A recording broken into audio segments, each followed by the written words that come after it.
Donnie and Dolly. The team is supported by ableauctions.ca. Closing your business? We can help. That's what I'm talking about.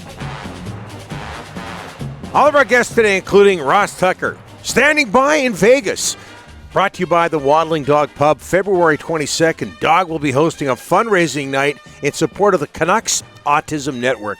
It will include raffles for Canuck tickets, signed Canucks jerseys, 50-50 draw, silent auction, and a meet and greet with Canucks legend Kirk McLean. The event will begin at 6 and will include a watch party with Kirk for the Canucks versus Kraken at 7.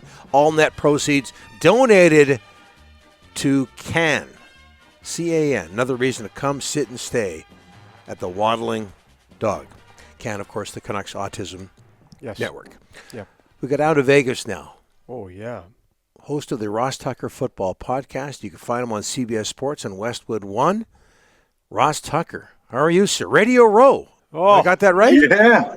I am coming to you guys from Radio Row. There's a lot going on here. I'm at the DraftKings set at Radio Row. As you can see, I just recorded my Even Money betting podcast. It is hopping here, fellas, but I had to make sure I had the time to go on with Donnie and Dolly. I saw, was it last week or 2 weeks ago, where the Swifties got a hold of our video? Yeah. Yeah. And it blew up. That was wild. Yeah. It was a lot of fun. They had no idea who any of us was, but we mentioned Taylor Swift, and that was fine. That was fine with them. Is the Super Bowl going to be any different this year because it's in Vegas for the first time? Like not the game itself, but everything else. I think it's different. Well, I don't think it's different. I just think it's like expanded, I guess, is the way I would describe it, right? Like every time when you go to the Super Bowl, there's parties, there's, you go out to dinner and restaurants. Vegas, like, they're ready for it. I mean, they're made for it. The only thing that's a little bit different is like, even like Radio Row, I mean, my hotel's 0.3 of a mile from the convention center here, but you can't get in from that side. So, like, rather than it being a 10-minute walk, it's a 30-minute walk to go all the way around the convention center building to get to where I need to go. And even when you get here, they still make you go through the casino to get to Radio Row. So everybody that comes here to Radio Row, the only way to come in, you got to go through the casino. Like, that must be priority one. When they have any event anywhere, make them have to go through the casino. It's funny. Yeah, Vegas can be a workout. Ross, I got to ask you this as we look ahead to the Chiefs and 49ers, something a little bit different. But this shot of Patrick Mahomes in the Chiefs locker room shirtless, what do you make of him getting body shamed? You know what? It makes me feel good. It makes me feel real Same good. here. I get sick of seeing all these guys that are just totally shredded, look like they've never had a pizza or a candy bar in their life. To see Mahomes having listen, he's still strong. He's still a big dude, but he's got a little bit extra there. I think that made me feel a lot better about myself, to be honest with you. It made me feel really good. And I think there's also a lesson there where, you want to be in the best shape possible, but it's not the be-all, end-all, right? Like, it doesn't seem to be hurting him all that much. He's in his 4th Super Bowl in 5 years, so I think it's working out well for him. But also, I think for a lot of these guys, we're not used to seeing them without their shirts off, so we don't know what they would look like. Yeah. Hey, Ross, Mahomes didn't have a great regular season, but look at the playoffs. 70% of his passes completed, 11 touchdown passes, no picks. What has changed for him in the playoffs? He's just one of those guys, Rick, and we see it in other sports where it just seems like when the games matter the most, he is able to lock in. I guess there's kind of 3 guys, right? Like, there's the guys that they're the same, whether it's like a regular season game in September or a playoff game in January, they're the same. There's some guys that, unfortunately, and we've seen them over history, it gets to be where there's more pressure, where there's more scrutiny, and for whatever reason, they don't play as well, right? And we talk about that, and this guy can't win the big one, and this guy chokes, and this guy's not good when it matters the most. And then there's the guys like Mahomes and Brady, who it just feels like they're able to elevate their game to another level when things get more intense. I don't know what that is. I don't know why that is, but it's how people separate themselves, and clearly Mahomes has done exactly that. Ross, we talk about quarterbacks, running backs, receivers, but the line of scrimmage, you always hear they won the battle at the line of scrimmage. In the trenches, who do you like between these two teams? Such a good question, actually, Rick, because I think most of the year I probably would have said the 49ers. I think if you watch the postseason, I'd probably say the Chiefs.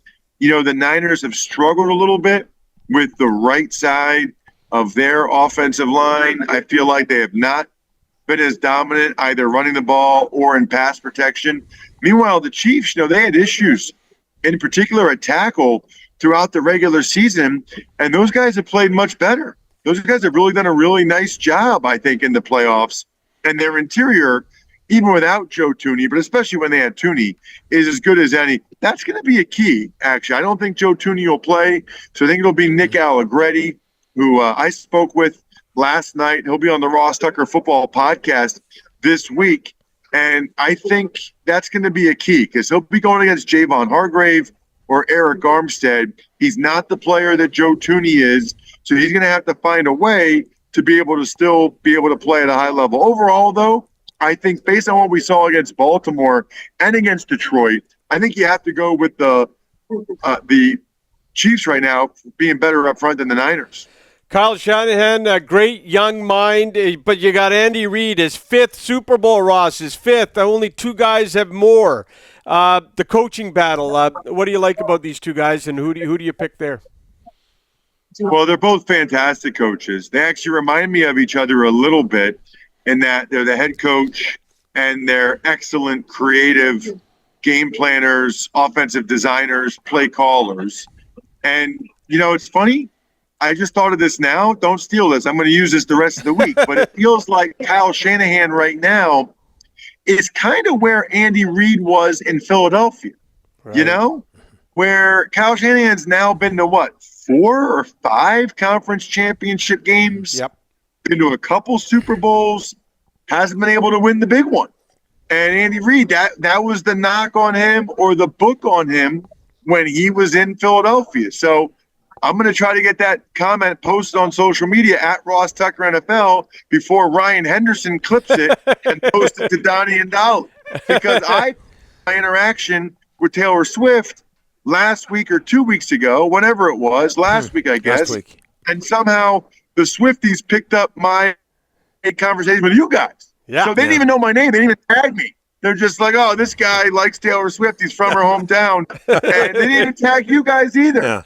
Yeah. So you have to appreciate the irony that Swifties are really into plagiarism and not crediting their sources for where they got the information. Yeah, they tagged it with isn't that cute? Yeah. That they he's from her hometown. Hey, I don't think we've talked to you since this happened, off the subject again, but what are the Seahawks getting in their new head coach, Mike Macdonald from the Ravens? We haven't, and I think that's a really good signing. I really do. Really good hire. It's funny because I spoke with him several times this year. I did the Ravens-Cardinals game for CBS earlier in the season, which was awesome. So I did a production meeting with him, and then I talked to him on the field before the game. And then ironically, guys, I talked to him on the field for a while before the AFC Championship game and just talked about the flawed process that is what's going on right now with hiring in the NFL. Because he's like, listen, I'm all in on the Ravens. You know, like if these teams are going to knock me because I don't have a great grasp of their team, then so be it. Because I'm not going to shortchange the team that's paying me now, the Baltimore Ravens, to try to, you know, as we're trying to be the best team and win the Super Bowl, to try to go somewhere else. And I guess I give kudos to the Seahawks for being able to see that, to understand that, and to rise above that, I think, which is awesome. And supposedly Washington was going to hire him, and Seattle came in and paid him more, which I think is great. Yep. Yeah. 36 years old. Okay, what is it? February the 6th, so Valentine's Day. It's almost here, Ross. Almost. MyFrontPageStory.com. What can you tell us? And right now I am wearing a red quarter zip because red is the color of love. I think I told you guys probably last week. Did I tell you how I asked my wife if I could just use one of the Christmas gift cards for Valentine's Day? Did I tell you guys that? No. Oh yeah, that's it. So I can't get her an awesome story from myfrontpagestory.com because she knows I partially own the business. My buddy started it. I invested in it. So I can't get her one of these, but you guys can. Yeah. It's amazing. You have the best audience, Donnie and Dolly. But anyway, my point is that's how pathetic I am, right? Like that's how bad I am that I literally said to her, can we just use one of the gift cards from Christmas for Valentine's Day? Don't be like me. Like life's too short. Relationships matter. Love matters. Go to myfrontpagestory.com. I can assure you it'll be the coolest, most unique Valentine's Day gift she will have ever gotten. She will absolutely love it. And I'll tell you what, if you do that and you forward me the email after you sign up, ross@rosstucker.com, after you purchase the story, forward me an email. I will personally mail a signed autograph to British Columbia. I will sign a card or a picture or one of these press passes and send it to you guys. So myfrontpagestory.com, Wow. get the order in, and then forward that to me, ross@rosstucker.com. As long as that autograph doesn't end up in the hands of a Swiftie, they'll go, who the heck is this? Yeah. But everybody else would be excited, Ross. Everybody else. Thanks for this. Sounds great. Of course. Great talking with you guys all year. Looking forward to recapping the Super Bowl next week. Yeah, have a good time. Ross Tucker All right, down take care, guys. Ross Tucker down in Vegas. He's on Radio Row.